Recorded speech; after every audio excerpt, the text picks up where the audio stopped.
As protagonistas do Razão e Sentimento, primeiro romance de Jane Austen, publicado em 1811, tem como preocupação e objetivo máximo o casamento. O Razão e Sentimento, ou Razão e Sensibilidade, como ficou na maior parte das versões publicadas aqui no Brasil, vai ser o começo dessa grande autora, da grande tia de Steventon, onde os temas que já são tão caros para ela, além daquele estilo de ser irônica e meticulosa, já vão se apresentar aqui de formas muito elementares. O Razão e Sentimento então vai contar a história das irmãs Elinor e Marianne Dashwood. Elas vivem com a mãe e outra irmãzinha mais nova ali na Inglaterra rural do começo do século XVIII. E o romance começa quando o pai delas falece e elas são então obrigadas a deixar aquele casarão luxuoso onde elas moram, porque naquela situação, naquele contexto, as mulheres elas não poderiam herdar a propriedade dos pais e é o meio-irmão delas que vai herdar tudo. Então elas são obrigadas a irem morar num chalé bem distante e muito mais simples, que fica basicamente do outro lado da Inglaterra. O romance então vai se desenvolver a partir desse contraste entre as duas heroínas perante aquelas situações domésticas que vão dar o caldo aqui da história. Então, enquanto a Elinor, a mais velha, ela é sempre muito poderada, racional, contida, muito perspicaz. A Marianne, a mais nova, ela é mais passional, romântica, mais temperamental e também mais reativa. Essa diferença entre as duas irmãs vai ficar ainda mais acentuada depois que cada uma vai sofrer ali uma grande decepção amorosa. E a Jane Austen, ela vai construindo os pormenores de como a natureza de cada uma das irmãs vai se desdobrar a partir daqueles desenganos que elas sofrem. Elinor tinha um coração excelente. Sua disposição era sempre afetuosa e seus sentimentos eram fortes, mas ela sabia como governá-los. As habilidades de Marianne eram, em muitos aspectos, bastante semelhantes às de Elinor. Ela era sensata e astuta, mas ansiosa em tudo. Suas tristezas e alegrias jamais tinham qualquer moderação. Era generosa, amável e interessante.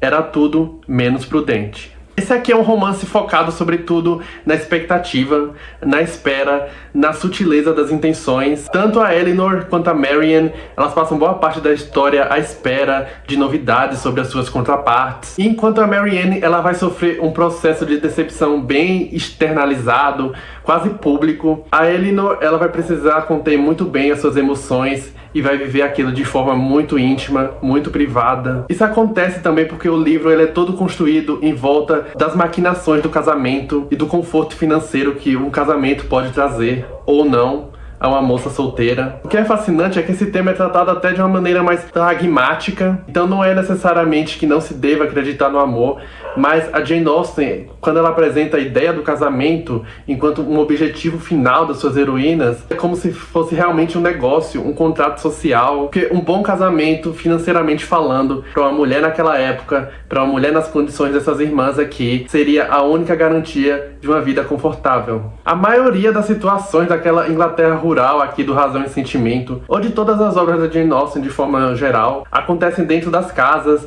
durante visitas, chás, jantares, durante os bailes, com pessoas recebendo as outras. E é muito interessante que, embora aqueles movimentos de pura fleuma britânica pareçam muito mundanos, ou até possam sugerir um certo tédio do cotidiano, vai ser justamente nesse tipo de ritual em que é possível se perceber o que há de mais secreto na natureza daquelas figuras. Um dos maiores fascínios dos personagens da Jane Austen é o de poder perceber e de avaliar o temperamento das suas contrapartes, como é possível ler as intenções dos seus vizinhos e a maneira como eles se portam, o que fica de subentendido numa pergunta, em uma fala, em um gesto, em um convite. E o tratamento dos personagens nesse romance vai sempre acontecer naquela linha entre o deboche e a empatia, bem características da Jane Austen, sendo esses aqui espaços em que o jogo social ele tá sempre sendo jogado. As personagens elas vão sempre sendo avaliados a partir da sua educação, a partir das suas aspirações pessoais, como tudo aquilo converge na persona que eles apresentam ao mundo externo. Só que isto aqui é feito por uma autora que consegue ver o ridículo daquelas formalidades, o ridículo de gente da alta classe inglesa que sempre se tem muita alta conta. E o mais genial é que, embora as mulheres desse livro elas estejam em uma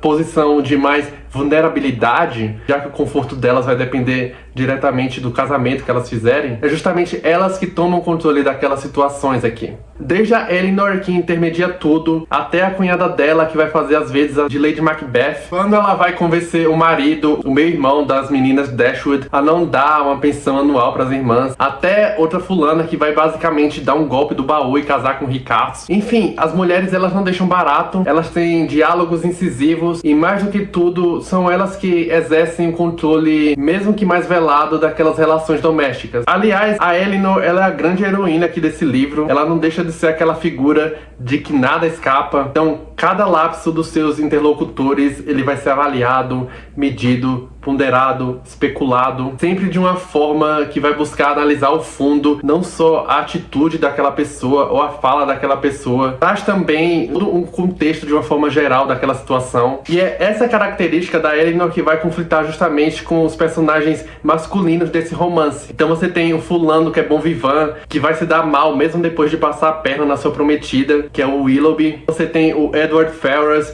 que, embora um homem de excelente índole, sempre muito bem disposto, acaba sendo até meio que vítima da sua própria condescendência e da sua passividade. O único dos galãs que realmente oferece uma presença de espírito assim mais sólida é o Coronel Brandon, mas ele vai ser uma espécie de figurão gótico, aquele homem que é mais taciturno, mais reservado, uma característica que vai vir além de um passado mais trágico. Por mais fascinante que seja a ideia de um único e constante amor, e apesar de tudo que possa se dizer sobre a felicidade de alguém depender completamente de uma pessoa determinada, as coisas não devem ser assim, nem é adequado ou possível que o sejam. Aqui na Jane Austen, adivinhar os movimentos ali das pessoas do seu entorno não vem necessariamente de uma intuição, mas da consciência de que as intenções do outro quase nunca estão ali postas totalmente à mesa. Essas intenções mais veladas, elas vão ser denunciadas por um simples gesto ou até no estilo de escrita de uma carta. Tudo aqui nesse livro é mais sobre o que está pulsando para além daquelas formalidades. Só que esse tipo de percepção e essas conclusões, elas vão acontecer e vão se encerrar no interior dos personagens, ali nas suas reflexões, já que no exterior o máximo que se permite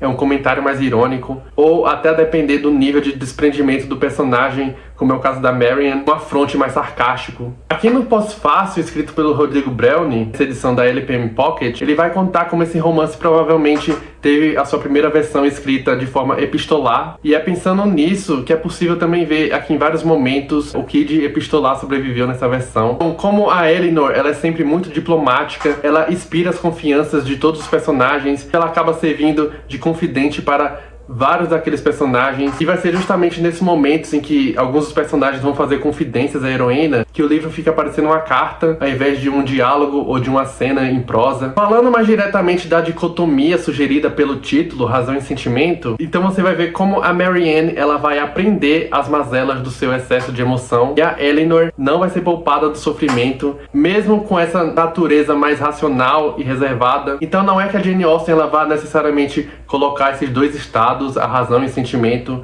como se fosse um impasse, ou como se fossem duas ideias excludentes ou conflitantes. Na verdade, é mais sobre achar o meio termo ali, um equilíbrio que justamente vai poupar o indivíduo de constrangimentos, de enrascadas, ao mesmo tempo que vai poupá-lo de uma frieza de sentimentos, a ponto de se tornar uma pessoa distante, ou até mesmo apática. E vai ser justamente essa ideia do final aqui desse romance. Eu não vou dar assim maiores spoilers, mas de fato a Eleanor ela vai ficar com seu grande amor, enquanto a Marianne ela vai descobrir o amor verdadeiro justamente a partir de um gesto que pode ser visto como uma concessão, embora ambas tenham um final bastante feliz. E visto que esse universo da Jane Austen, ele é tão cheio de decoro, onde os vizinhos e familiares, eles são participantes ativos da vida social das suas heroínas, encontrar esse tipo de equilíbrio e saber quando resistir e quando ceder é essencial.